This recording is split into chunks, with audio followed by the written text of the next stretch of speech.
Allahu Akbar, itu dia individu yang cukup hebat. Sekarang ni Ustaz Wan tadi tu dah pun menyebarkan syiar Islam ni berpuluh-puluh tahun lamanya waktu ketika dahulu. Silap saya dah 30 tahun kot kan. Tapi kalau kita dalam komuniti sekarang ni, kita ni kalau kita nak berdakwah sekarang ni dah senang sikit. Sebab sekarang ni gunakan platform media sosial, Facebook dan sebagainya pun kita boleh sebarkan juga kan berdakwah ini. Ya. Dan dengan itu kita ingin mendengarkan sendiri daripada beliau bagaimana beliau sendiri pendekatan beliau untuk mendekati orang-orang kata orang asli ini dan apakah yang mereka perlukan supaya mereka boleh memeluk Islam. Kita terus bersama dengan Ustaz Wan Masindra Juja, pendakwa orang asli suku kaum Temyar. Assalamualaikum Ustaz. Waalaikumsalam warahmatullahi wabarakatuh. Ustaz, terima kasih meluangkan masa Ustaz. Satu kisah hidup yang sangat hebat kita boleh kira, dan mungkin kita mulakan perbincangan kita difahamkan selepas setahun memeluk Islam pada usia 17 tahun dulu Ustaz. Selepas itu seisi keluarga juga memeluk Islam. Mungkin Ustaz nak kongsikan bagaimana pengalaman itu, dan ia bermula dengan dalam keluarga dahulu. Mungkin Ustaz nak kongsikan momen bertahun-tahun lamanya yang memulakan perjalanan Ustaz sehingga kini. Silakan. Ya, terima kasih kepada pengacara kita pada pagi ini, Saudara Fazli dan juga Sofia. Sama-sama. Selamat berpuasa, selamat menyambut bulan Ramadan. Pertama sekali di sini saya nak kongsilah berkaitan dengan Islamnya diri dan juga family. Pertama sekali yang kita lihat pada hari ini, sebenarnya Islam itu agama yang indah, agama yang sangat sempurna apabila pengamal ataupun penganut Islam itu sendiri dapat mengamalkan Islam itu dalam kehidupan secara tidak langsung. Ia memberi contoh teladan yang baik kepada masyarakat di sekeliling. Jadi pengalaman kami, saya sendirilah apabila memeluk Islam, alhamdulillah secara perlahan-lahan setelah mula belajar mendalami agama Islam itu, dan akhirnya bukan saja setakat hidup saya, bahkan sistem kehidupan saya telah berubah daripada norma yang biasa kepada norma yang luar biasa. Dan selama tempoh setahun, akibat daripada pengamalan Islam itu telah menyebabkan keluarga saya sendiri, ibu, ayah, adik-beradik telah tertarik dengan Islam, kerana mereka melihat bagaimana seorang budak yang agak nakal boleh tiba-tiba berubah secara drastik menjadi seorang yang bukan sangat baiklah, just dia boleh menjadi contoh teladan. Sebab memang tidak dinafikan setiap manusia ni bila belum mendapat hidayah, kehidupan dia agak kasar lah, bukan semua. Tetapi Masya Allah kan, bila telah dapat hidayah, berubah secara total kehidupan saya daripada tidak bersistem kepada bersistem. Maknanya di sini rupa-rupanya Islam itu sebenarnya satu jalan hidup yang boleh mengubah kehidupan kita menjadi daripada yang kurang baik kepada yang lebih baik. Alhamdulillah. Kadang-kadang kalau orang menerima hidayah itu melalui pelbagai cara, pelbagai rupa. Ada yang menerima hidayah melalui mimpi. Pada malam itu mungkin mimpi, dan esoknya mungkin tersedar. Mimpi itu sebenarnya adalah salah satu daripada tunjuk jalan ke arah jalan yang benar itu. Ustaz, sudah pastinya kita tahu pelbagai dugaan yang ditempuhi untuk memberikan pemahaman tentang konsep Islam di dalam komuniti masyarakat suku kaum Temyar di komuniti Ustaz Wan sendiri. Saya pasti juga ada yang mungkin menolak dan sebagainya. Ceritakan kepada kami apakah mungkin dugaan-dugaan yang harus ditempuhi dalam menyebarkan syiar Islam ini di sana. Alhamdulillah, soalan yang sangat baik daripada pengacara kita, Saudara Fazli. Terima kasih. Sebenarnya Islam ini dia akan nampak indah apabila ada contoh teladan. Maknanya ada ikon-ikon ataupun di kalangan mereka yang beragama Islam ini menunjukkan contoh yang baik. Dan itu adalah satu kunci kepada hidayah kepada mereka-mereka yang sedang mencari hidayah untuk berubah daripada yang kurang baik kepada yang baik. Jadi di antara cabaran untuk kami lah, bagaimana untuk menyebarkan syiar betapa indahnya Islam itu, pertama sekali ialah masalah dari segi contoh teladan, terutamanya daripada masyarakat kita sendirilah.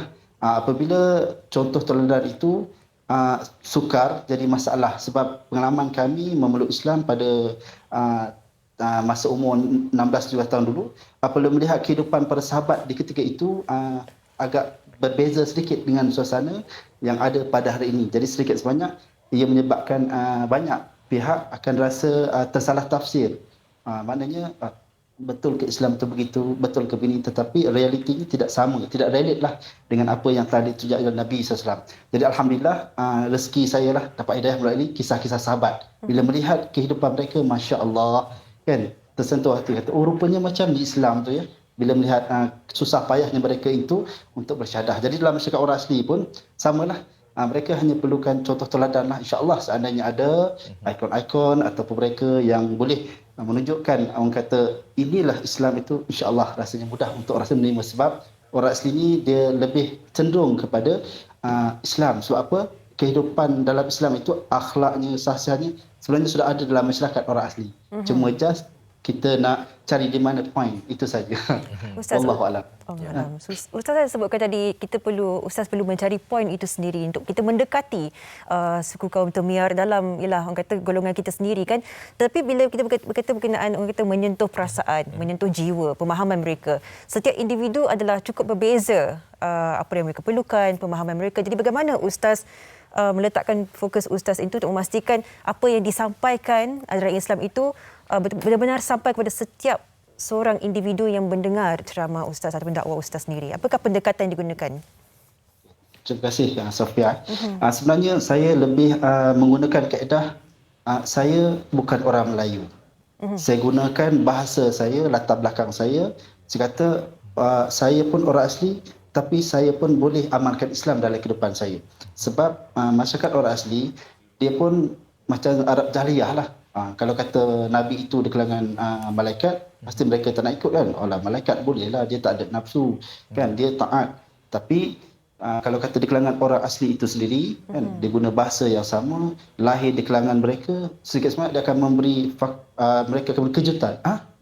Orang asli boleh semayang, orang asli boleh baca Quran, orang asli boleh amalkan Islam kehidupan. Dia akan jadi satu kejutan sebab fahaman di kalangan masyarakat kita semua orang asli lah. Mereka salah faham.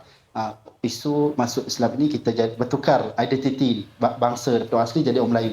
Yang inilah sebenarnya fokus utama kami lah untuk mengelakkan supaya salah faham bahawa Islam itu dengan kaum itu adalah satu perkara yang berbeza. Islam, agama, kaum itu ialah bangsa. Okey. Okey, baik Ustaz, ni mungkin soalan terakhir daripada kami lah. Setiap manusia ni mempunyai pelbagai godaan, terutama sekali bulan Ramadan ni pun ada juga godaannya. Saya nak tanya secara peribadilah Ustaz, apabila dah mengenal agama Islam ni, apakah mungkin terdetik ada macam godaan-godaan? Yalah, kita baru peluk Islam, kadang-kadang ada bisikan-bisikan jahat di telinga kita mungkin yang mana mungkin kita dengar ada komuniti yang jangan ikut Ustaz Wan. Mungkin ada cabaran-cabaran yang dihadapi sepanjang tempoh menjadi secara realistiknya. Ya, secara realistiknya. Ustaz. Ya, terima kasih kepada Fazli dan juga Sofia. Kita fokus pada bulan Ramadan lah. Ramai yang bergapan bulan Ramadan ni lah bulan untuk umat Islam berlapar ataupun bulan kita susah nak makan. Tapi sebenarnya bila kita lihat realiti kehidupan di Malaysia terutamanya, sebenarnya bulan Ramadan ni bukan bulan lapar, tetapi bulan untuk menarik rezeki. Sebab pengalaman kami di pendalaman, banyak asnaf-asnaf fakir miskin, orang asli yang Islam ataupun saudara-saudara kita yang di luar bandar, mereka telah mendapat rezeki yang melimpah ruah, bantuan-bantuan daripada pihak berkaitan agensi Jabatan Agama, NGO, terlalu banyak melimpah ruah sehingga kan bantuan itu lebih daripada bulan luar Ramadan. Jadi maknanya bulan Ramadan ni sebenarnya bulan menarik rezeki. Sebab itulah kita terutama saya lah bersyukur menjadi umat Islam kerana dengan kedatangan bulan Ramadan ini banyak masyarakat yang kita boleh bantu walaupun mereka itu berada di hujung dunia, terutamanya Malaysia orang asli. Dan pengalaman kami sendiri pun di pedalaman, masya-Allah, sangat mewah bulan Ramadan ni. So tidak ada timbul masalah kata bulan lapar dan sebagainya. Subhanallah. Indahnya bulan Ramadan ini bagi suku kaum Temiar. Dan kita benar-benar berterima kasih kepada Ustaz kerana sudi meluangkan masa menceritakan apakah kata perjalanan Ustaz sendiri supaya kita sebagai orang Islam ni mungkin sedikit sebanyak lebih bersyukurlah dengan apa yang kita ada ya. Terima kasih ucapkan kepada Ustaz Wan Masindra Juja, pendakwah orang asli suku kaum Temiar. Terima kasih Ustaz. Assalamualaikum. Waalaikumsalam. Itulah dia. Bestlah sebenarnya dapat mendengar perkongsian dakwah sebegini rupa kan. Jadi kita yang mana mungkin dah beragama Islam sejak lahir ini harus kekal istiqomah lah dan jadikan orang-orang seperti Ustaz Wan tu sebagai ikon, sebagai kata orang tu idola lah kan. Betul. Untuk kita ni. Dan saya suka dengarkan kerana saya dari keluarga yang bercampur-campur bangsanya ya.